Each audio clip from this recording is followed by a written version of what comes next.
வணக்கம் தம்பி தங்கச்சிங்களா, இது ரொம்ப முக்கியமான வீடியோ. தயவுசெய்து இந்த வீடியோ முழுசா பாருங்க. முக்கியமா இந்தியன் பேங்க் அக்கௌண்ட் யார் யார் வச்சிருக்கீங்களோ அவங்க எல்லாருமே இந்த வீடியோ பார்த்தே ஆகணும். ஏன்னா என்ன மாதிரி நீங்க நிறைய பேர் பாதிக்கப்பட்டிருக்கலாம். பாதிக்கப்பட்டவங்க எல்லாருமே கமெண்ட்ல சொல்லுங்க.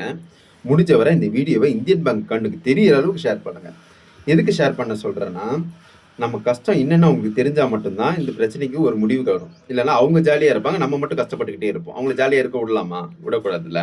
அதுக்காக தான் இந்த வீடியோ. என்னன்னா 14ஆம் தேதியிலேருந்து நேற்று வரை என்னால் காசு சென்ட் பண்ண முடியலங்க யாருக்குமே. யார் எனக்கு சென்ட் பண்ணாலும் வரல. சரி ஏடிஎம்ல போய் காசு எடுக்க போனால் அதுவும் எடுக்க முடியல, அதையும் லாக் பண்ணி வச்சிருக்காங்க. எனக்கு 14ஆம் தேதி சாயங்காலம் 5 மணிக்கு ஒரு மெசேஜ் வந்துச்சுங்க. என்ன மெசேஜ்னா, உங்கள் லிமிட்டுக்கு மேலே நீங்கள் டிரான்சாக்ஷன் பண்ணியிருக்கீங்க, அதெல்லாம் உங்கள் ஐடி லாக்கில் இருக்குது, நீங்கள் போய் பேங்கை போய் பாருங்கன்னு சொல்லிட்டாங்க.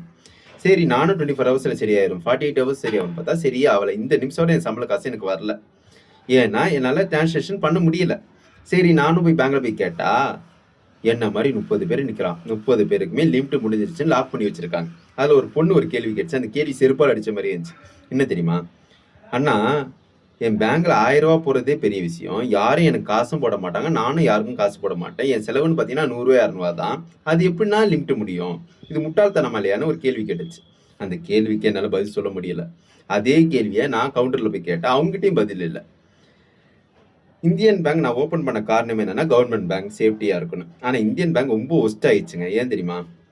இப்போ காசு பேங்க்ல போட்டு வீட்டுக்கு வந்தால் கொஞ்ச நேரத்தில் ஜீரோன்னு காட்டுது. 24 ஹவர்ஸ் கழிச்சு காசு வருது, இல்லைனா 2 ஹவர்ஸ் கழிச்சு காசு வருது. அதுக்குள்ளே நம்ம எந்தெந்த லோன் வாங்கி வச்சிருக்கோமோ அதெல்லாம் பவுன்ஸ் ஆயிடுது. ரெண்டாவது பார்த்தீங்கன்னா, எதுக்கு காசு பிடிக்கலாம், ஏன் பிடிக்கிறான்னு தெரியாமல் பிடிக்கிறாங்க. இப்போ லிமிட் முடிஞ்சிச்சுன்னு பேங்கை லாக் பண்ணி வச்சிடறாங்க.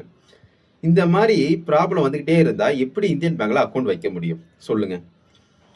நானும் எவ்வளோ பேங்க்ல அக்கௌண்ட் வச்சிருந்தேன், இந்த மாதிரி ப்ராப்ளம் வந்ததே கிடையாதுங்க. ஆனால் நிறைய பேர் இதெல்லாம் பாதிக்கப்பட்டிருக்காங்க. இதெல்லாம் இந்தியன் பேங்க் மெயின் பிரான்ச்சுக்கு தெரியுமான்னு தெரியல. அவங்களும் தெரிஞ்சே ஆகணும். ஏன்னா அவங்க பேரும் கெட்டு போகுது, நம்மளுக்கும் பிரச்சனையாக இருக்குது. தயவுசெய்து இந்தியன் பேங்க்ல இது பார்த்தீங்கன்னா தயவுசெய்து இந்த பிரச்சனை சரி பண்ணுங்க. இல்லாட்டி நாங்கள் பேங்க் க்ளோஸ் பண்ணிவிட்டு வேறு பேங்க்ல அக்கௌண்ட் ஓப்பன் பண்ணுற மாதிரி இருக்கும். அப்புறம் கோச்சிக்காதீங்க, ஓகேவா? நீங்கள் எங்கே கோச்சிக்க போகிறீங்க? உங்களுக்கு நிறைய கஸ்டமர் வராங்க, அதெல்லாம் உங்களுக்கு பிரச்சனை கிடையாது.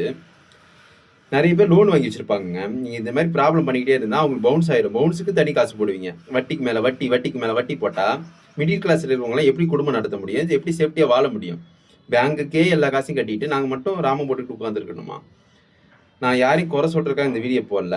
இப்போ என் பிரச்சனை சரியாயிருச்சு. என்ன மாதிரி நிறைய பேர் இந்த பிரச்சனை பாதிக்கப்பட்டிருப்பீங்க. இதெல்லாம் சரியாகணும்னா இந்தியன் பேங்க் ஆக்ஷன் எடுத்தே ஆகணும்னு நான் வேண்டி கேட்டுக்கிறேன். தேங்க்யூ.